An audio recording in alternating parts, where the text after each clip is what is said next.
Day 3. Hi mga Ferdivas! I'm still here in Hong Kong. It's my second night here at kakatapos ko lang galing sa work, and then gusto ko sana maghanap ulit ng mga food dito. Magpo-food trip tayo dahil nagugutom na ako galing sa trabaho, and we have a good day. Medyo hindi naman ganun kahirap today, and I just wanna eat local food here in Hong Kong. So, we're just gonna find. Gusto ko sana yung iba naman.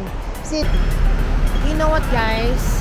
Alam mo talaga when you're here in Hong Kong na yung aroma ng Hong Kong, I just can't explain what is it. The aroma, the smell, I mean the food, I mean maybe the roasted ano yun? Cashews ba yun? Cashews? Hindi. The roasted hazelnut ba yun? Yung ganyan. Ang bango talaga ng aroma here. I don't know that you're here in Hong Kong. So yun. Tagal lang ng ano. Ayan, go. I'll go now. So I'm here in Hong Kong. May Jollibee nga dito, pero hindi ako pumunta dito para mag-Jollibee. So, hanap tayo ng ibang ating makakainan. Kaya, iba talaga. Alam ko na nasa Hong Kong na ako dahil iba yung taste niya. Iba yung smell. I mean, hindi siya mabaho for me. It's not bad odor. Pero, it's really the aroma. You're already here in Hong Kong. Yung talagang cool breeze kasi it's winter here. So, kakaiba. It's really different. I really miss this, you know, the weather, the food. So we're just gonna eat authentic Hong Kong style food here. Food trip tayo dito, guys. Hanap tayo ng makakain tonight. Okay? Kasi kagabi nalobat ako so hindi ako masyado nakapag-vlog kasi I'm using my phone.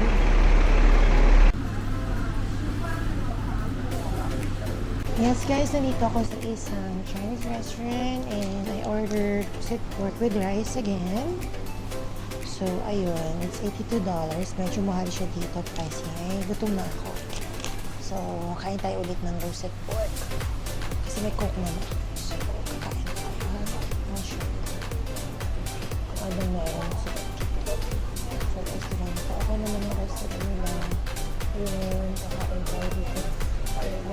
Tingnan ko naman kung anong restaurant ko. Nandito ako sa Causeway Station. So, nandito lang siya.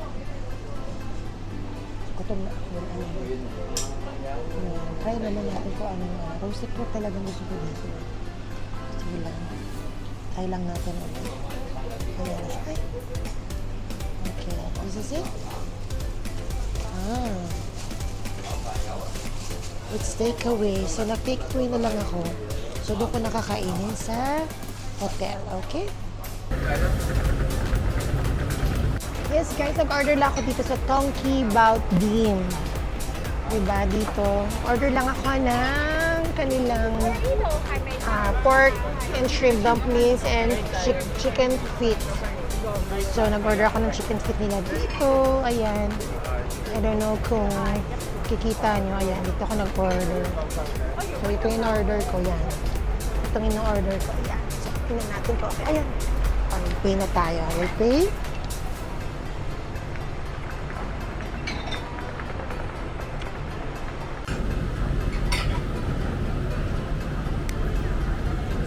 Diyan ako nag-order sa Tongki Bao Dim. Ayan.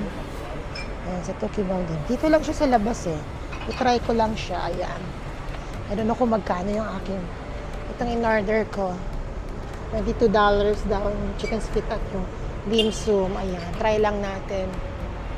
Diba? Try tayo. Mag-food trip tayo. Ang dami sila Yes guys, I think for now, okay na itong nabili nating food trip. Yung chicken feet, yung pork and shrimp dim sum. Pork dim sum at saka yung ating roasted pork and rice. So, okay na yun for tonight. I'll be fine with that. So, yeah. Let's check sa hotel na tayo bumili kasi actually dapat doon ako sa restaurant bumili. I think hindi nila naintindihan takeaway siguro na narinig nila. And besides here in Hong Kong, hindi sila masyadong friendly dito. They're quite rude. Mga locals ng Hong Kong, they're quite rude. Yeah, I don't know what's with them, pero I think that's how they deal with customers, and the customer service a little bit very, very poor. I don't know if you're Asian or what, or may color ba ng skin, or may discrimination. I really don't know. Para yun lang napansin ko for 2 days dito. Pero nung pag ganyan na talaga sila. So, yun. So, I don't care. Diba? Ganun lang. Sige, I'll see you in the hotel kasi 15 minutes later. Yes, mga ka-divas, nandito na tayo sa hotel namin at kakain na tayo kasi dapat doon ako magkakain pero hindi yata ako naintindihan. So, sige, ito na lang tayo kakain sa hotel natin. Yeah? Sige. Yes, whenever I'm here in Hong Kong, ever since then, I'm always order this roasted pork with rice. I don't know, I fell in love with roasted pork with rice. Buksan na natin siya. O, diba? It's $82 ang mahal niya. Pero sige, tikman natin siya, guys. Ayan o. O, diba?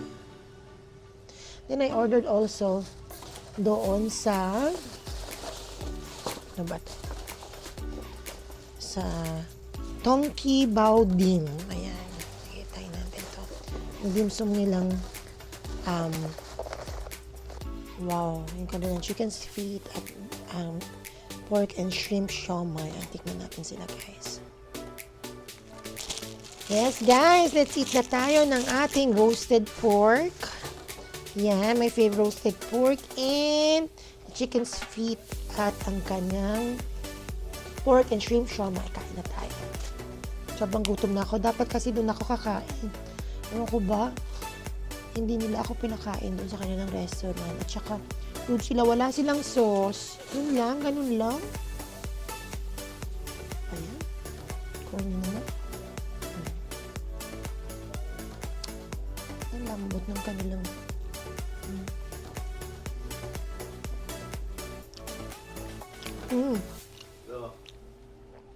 In fairness sa dimsum nila, sarap.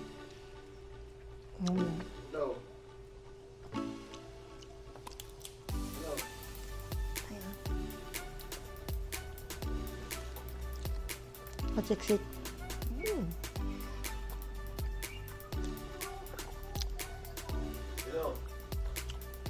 Let's try their roasted pork.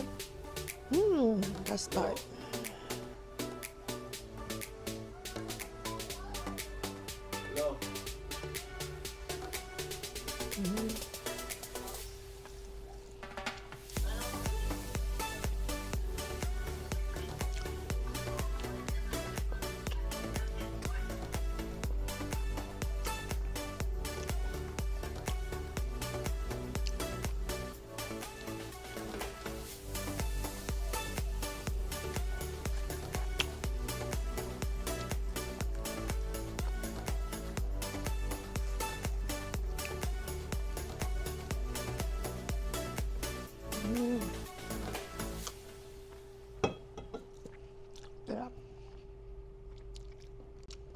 Now, let us try their chicken's feet.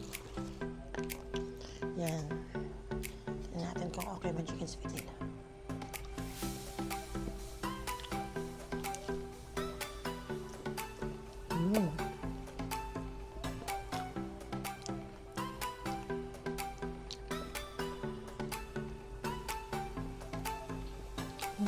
Good. Very good.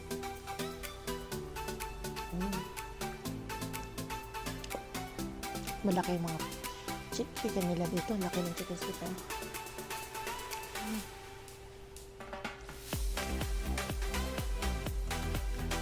Hindi siya ganun kaanghang.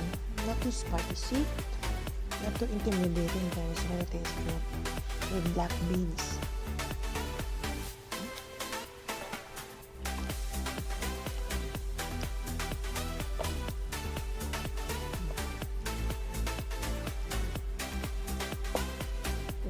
overall, nagustuhan ko kahit na food yung mga servidora. But really good food. Okay? See you next time, guys. Thank you. Sarap, guys.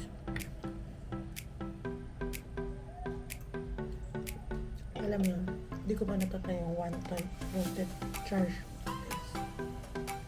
May rice ako. Baka sa airport na lang yan.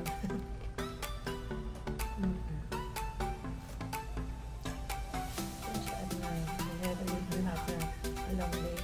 Nabusog naman ako, guys. Ang dami nilang rice. Ang daming serving. Ako kailangan busog ko. Kasi mahal. $82.